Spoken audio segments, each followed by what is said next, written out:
सभी दोस्तों का हार्दिक स्वागत है हमारा चैनल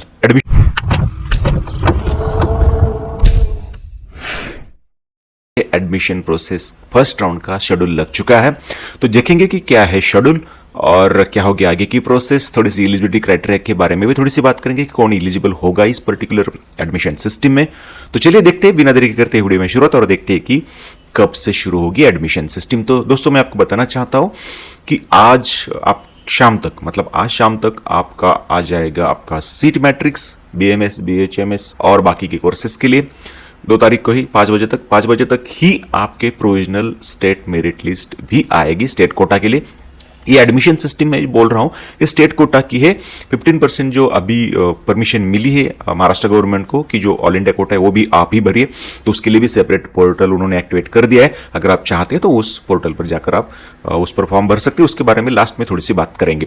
तो चलिए हम बात करते हैं स्टेट कोटा की बीएमएस और बाकी के कोर्सेज की। तो आपकी मेरिट लिस्ट आज शाम को 5 बजे तक आ जाएगी। उसके बाद जो एलिजिबल स्टूडेंट्स है उनकी लिस्ट भी आज लग जाएगी, 2 तारीख को ही लग जाएगी। उसमें आप बीएमएस बीएमएस कोर्सेज के लिए स्टूडेंट जो एलिजिबल है उनका लिस्ट यहाँ वहाँ पे आ जाएगा। उसके बाद 3 तारीख से आपको online preference online choice form आप भर पाओगे इस कोर्सेज के लिए। फॉर्म भरते समय क्या ख्याल रखना है, कौन सी बातों का आपको ध्यान रखना है, इस पर मैंने एक ऑलरेडी वीडियो बनाकर अपलोड किया है। उसके लिंक मैं आपको आई बटन में देने की कोशिश करूंगा या फिर लास्ट में या फिर डिस्क्रिप्शन में मैं जरूर उसे दे दूंगा। तो आपको ऑनलाइन चॉइस भरने होंगे 3 तारीख से लेकर 10 तारीख तक। उसके बाद आपका फर्स्ट राउंड का डिक्लेरेशन होगा 12 तारीख को और फिर आपको 13 से लेकर 21 तारीख तक आपको कॉलेज को रिपोर्टिंग करनी है, यानी ज्वाइनिंग की प्रोसेस आपको कंप्लीट करनी है। तो चलिए शेड्यूल हमने देख लिया कब कब क्या क्या एक्टिविटी करनी। थोड़ी सी बात करेंगे हम कि कौन एलिजिबल है इस पर्टिकुलर एडमिशन सिस्टम के लिए बीएमएस और बाकी कोर्सेज के लिए। तो स्टेट कोटा के लिए जिन्होंने फॉर्म भरा था रजिस्टर किया था पहले, उन्होंने जब एमबीबीएस और उसके प्रेफरेंस फॉर्म के साथ जो रजिस्ट्रेशन किया था वो कॉमन रजिस्ट्रेशन था सारे सिस्टम के लिए। मतलब एमबीबीएस और बीडीएस कोर्सेज के लिए उन्होंने अलग प्रेफरेंस फॉर्म भर के लिए थे, लेकिन रजिस्ट्रेशन जो था वो कॉमन था, आपको उसी समय रजिस्टर करना था। जिन लोगों ने उसी समय रजिस्टर किया वो सब स्टूडेंट्स एलिजिबल है इस सिस्टम के लिए। जिनको एमबीबीएस बीडीएस की सीट मिल चुकी है, मतलब जो स्टूडेंट्स ने उस पार्टिसिपेट किया था प्रोसेस में चॉइस भरा था और उनको सीट मिली है, वो भी इसके लिए एलिजिबल है, वो भी इस सिस्टम में शामिल हो सकते हैं। उसकी बात है कि एमबीबीएस बीडीएस के लिए चॉइस फॉर्म भरा था लेकिन उनको कोई सीट नहीं मिली थी, ऐसे स्टूडेंट्स भी इस पर्टिकुलर प्रोसेस के लिए एलिजिबल है। तो जनरली जिन्होंने रजिस्टर किया था, जिनका मेरिट लिस्ट में नाम था, जिनको कैंडिडेट लिस्ट में नाम था, जिनको एमबीबीएस बीडीएस में सीट भी मिली, उन्होंने चॉइस फॉर्म भरा था, सीट मिली, फिर भी वो इस सिस्टम में पार्टिसिपेट हो सकते हैं। जिन्होंने एमबीबीएस बीडीएस का चॉइस फॉर्म भरा था लेकिन कोई कॉलेज नहीं मिला था उनका, वो भी इस सिस्टम में एलिजिबल है। तो आगे बात करेंगे कुछ पॉइंट्स की जो कोई महत्वपूर्ण नोट्स हमारे लिए है, उसमें उस तरफ मैं ध्यान थोड़ा आपका खींचना चाहता हूं। वो है कि जिनको एमबीबीएस बीडीएस की सीट कैंसिल करके, मतलब आपको मिली है वहां पे सीट, आपको कैंसिल करके बीएमएस और बीएमएस इस सिस्टम की बीएमएस और अदर कोर्सेज के इस सिस्टम की सीट लेनी है, तो ऑब्वियसली आपको अगर यहां पे सीट मिलती है तो फिर आपको वो कैंसिल करनी पड़ेगी।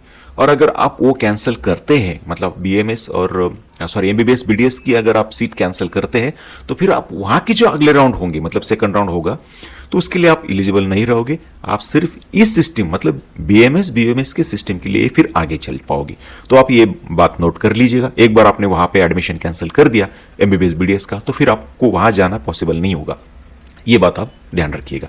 दूसरा है कि अगर आपने ऑनलाइन प्रेफरेंस फॉर्म नहीं भरा इस सिस्टम के लिए, बीएमएस बीयूएमएस और अदर कोर्सेज के सिस्टम के लिए अगर आपने ऑनलाइन प्रेफरेंस फॉर्म नहीं भरा तो फिर आपको इस पूरे एडमिशन सिस्टम में कंसीडर नहीं किया जाएगा। अगर आपने एमबीबीएस और बीडीएस का भरा है तो सिर्फ उस सिस्टम के लिए अगले राउंड के लिए आपको कंसीडर किया जाएगा, लेकिन इस सिस्टम के लिए आपको नहीं करना पड़ेगा क्योंकि 2 अलग सिस्टम के लिए 2 अलग ऑप्शंस फॉर्म है। आपने चॉइस फिलिंग है, आपने एमबीबीएस बीडीएस का ऑलरेडी किया होगा, अभी आपको बीएमएस और बाकी के कोर्सेज के लिए भी करना होगा।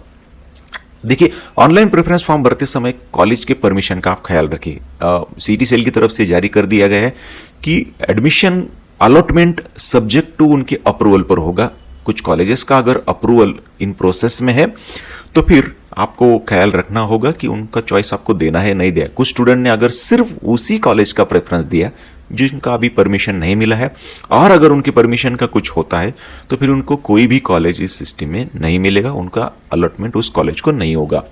तो ये आप बात ध्यान रखिए, हालांकि बात बड़ी नहीं, लेकिन फिर भी आप ध्यान रखिए जब आप ऑप्शंस दे रहे हो तो ये बात आपको ध्यान रखनी होगी। उसके बाद मैं आपको बताना चाहता हूं, उसी नोटिस पे, उसी सर्कुलर में, वह उसका लिंक मैं आपको डिस्क्रिप्शन में भी दे दूंगा, तो उसी सर्कुलर में उन्होंने कुछ नए कॉलेज जो इंक्लूड हो गए हैं उनका भी लिस्ट दे दिया, आप उसे भी ध्यान रखिएगा। सिर्फ इंफॉर्मेशन ब्रोशर में जो दिए उनको आप उनके साथ साथ इन कॉलेज का भी ध्यान रखिए, क्योंकि ये न्यूली एडेड कॉलेजेस है, तो आप उनका भी ध्यान रखिए जब आप ऑप्शन फॉर्म भरने के लिए जाओगे। और कुछ बात करते हैं तो दूसरे है कि ऑनलाइन प्रेफरेंस फॉर्म, ये वन टाइम एक्टिविटी है दोस्तों, एक ही बार आपको भरना है, हर राउंड के लिए अलग नहीं भरना है, उसे एडिट नहीं कर पाओगे। तो आप पूरे इस एडमिशन सिस्टम को ख्याल करते हुए, उनका पूरा ध्यान रखते हुए आपको ऑप्शन फॉर्म भरना है। सिर्फ फर्स्ट राउंड का विचार करते हुए आपको ये चॉइस नहीं देने हैं, तो आपको पूरी सिस्टम के लिए चॉइस देने हैं, इंक्लूडिंग मॉप अप राउंड। तो दूसरी बात है कि स्टूडेंट्स ज्यादा से ज्यादा सीटी सेल की तरफ से यह भी अपील की गई है आपको कि आप ज्यादा से ज्यादा ऑप्शन देने का प्रयास करें ताकि आपको सीट मिले। लेकिन ये ध्यान रखिए, ज्यादा से ज्यादा ऑप्शन देना मतलब ये नहीं है कि आप कोई भी ऑप्शन दे। आप जिस कॉलेज में जा सकते हो, जिसकी फीस आप भर सकते हो, उसी कॉलेज का ऑप्शन। तो कुछ स्टूडेंट्स का प्रॉब्लम हुआ है एमबीबीएस बीडीएस के इस सिस्टम में कि उन्होंने ऐसे कॉलेजेस की चॉइस दे दिए जिनका फीस बहुत ज्यादा है या फिर वो अफोर्ड नहीं कर सकते हैं, और फिर उनको कॉलेज मिला है तो फिर प्रॉब्लम ये होता है कि आप उसे डिनाई भी नहीं कर सकते। तो आप ये भी बातों का ध्यान रखिएगा। दूसरा, अगर आप 15% ऑल इंडिया, जो कि जिसकी बात हमने शुरुआत में कर दी, 15% ऑल इंडिया कोटा के लिए भी परमिशन है महाराष्ट्र गवर्नमेंट को, वो भी सीट भर सकते हो, आयुष ने उनको परमिशन दे दी है। तो फिर अब उनके लिए उन्होंने अलग से फॉर्म कॉल किए, तो उनका हम देखेंगे शेड्यूल थोड़ा सा कि उनका पोर्टल अलग है। चाहे तो मैं आपको डिस्क्रिप्शन में उनका लिंक दे दूंगा, उनका सीट मैट्रिक्स आप रेफर कर दीजिएगा, वहाँ पे उनका सीट मैट्रिक्स है, यहाँ पे वो रेफर कर दीजिएगा। नोटिस भी उनका वहाँ पे उन्होंने लगा दिया कि कब तक फॉर्म भरना है। तो आपको 28 से ऑलरेडी फॉर्म शुरू हो चुका है, आप 5 तारीख तक फॉर्म भर सकते हैं, अभी भी आपके हाथ में वक्त है। अगर आप चाहे तो वहाँ पे ऑनलाइन, यहाँ से ऑनलाइन रजिस्ट्रेशन और पेमेंट कर सकते हो आप उस सिस्टम के लिए। सिर्फ कौन से सिस्टम के लिए? ऑल इंडिया कोटा 15% जो कोटा है उसके लिए। और ऑनलाइन चॉइस उसके लिए आपको भरने 29 से ऑलरेडी शुरू हुए, 7 तारीख तक आप उनके प्रेफरेंस फॉर्म भर सके। दोनों बातों का मिक्स मत कीजिएगा।